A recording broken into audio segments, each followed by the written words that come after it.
Hello guys, ഇന്ന് കുറച്ച് gardening ഉണ്ടല്ലോ. സമയം വൈകുന്നേരം ആയിക്കണം. വെറുതെ മുറ്റത്തിറങ്ങിയപ്പോൾ ഒരു ചെറിയ വീഡിയോ എടുക്കാമെന്ന് കരുതി. നമ്മളെ സ്വർണ്ണമലരിയൊക്കെ നന്നായി പൂത്ത് നിൽക്കുന്നുണ്ട് കേട്ടോ.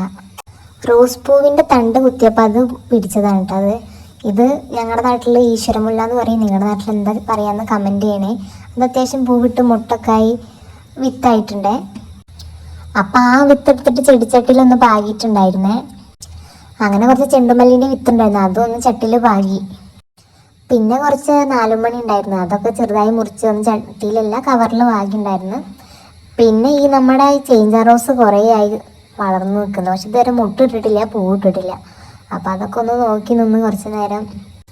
പിന്നെ ഈ ഒരു റോസ് വിരിയുമ്പോൾ വെള്ള കളറായിരിക്കും, ഒരു ഉച്ചയൊക്കെ ആകുമ്പോൾ നല്ല പിങ്ക് കളറായിട്ട് മാറും. പിന്നെ നമ്മൾ നന്ദിയാർവട്ടം നന്നായി പൂത്തിട്ടുണ്ട്, ഇലകളൊക്കെ കൊഴിഞ്ഞിട്ട് നന്നായി പൂത്തിട്ടുണ്ടേ. എനിക്കാണെങ്കിൽ ഈ ചെടി നടന്നൊക്കെ ഭയങ്കര ഇഷ്ടമാണ്. അപ്പോൾ ഈ റോഡിൻ്റെ സൈഡിലൊക്കെ നന്നായിട്ട് പൂത്ത് നിൽക്കുന്ന നല്ല ഭംഗിയല്ലേ. അപ്പോൾ ഉള്ള ചെടിയിൽ നിന്ന് ഓരോരോ കഷ്ണം എടുത്തിട്ട് റോഡിൻ്റെ സൈഡിലായിട്ട് ഇങ്ങനെ നട്ടിട്ടുണ്ടായിരുന്നു. എനിക്കാണെങ്കിൽ ഈ ചെടികൾ വളർത്താനും പൂവിട്ട് നിൽക്കണത് കാണാൻ ഭയങ്കര ഇഷ്ടമാണ്. എന്നെപ്പോലെ ഇനിയും കുറേ ആൾക്കാരുണ്ടെന്നറിയാം, അവരൊക്കെ വീഡിയോയിൽ കമൻറ്റ് ചെയ്യണേ. ഇത് വളർന്ന് നന്നായി പൂവിട്ട് നിന്നിട്ട് ഞാൻ വീഡിയോ എടുത്തിട്ട് ചാനലിലിട്ടുണ്ട്, എല്ലാവരും വന്ന് നോക്കണേ. അപ്പോൾ ഇന്നത്തെ വീഡിയോ ഇത്രേ ഉള്ളൂ. ഇഷ്ടപ്പെട്ടാൽ ലൈക്ക് ചെയ്യാൻ മറക്കല്ലേ. ടാറ്റാ.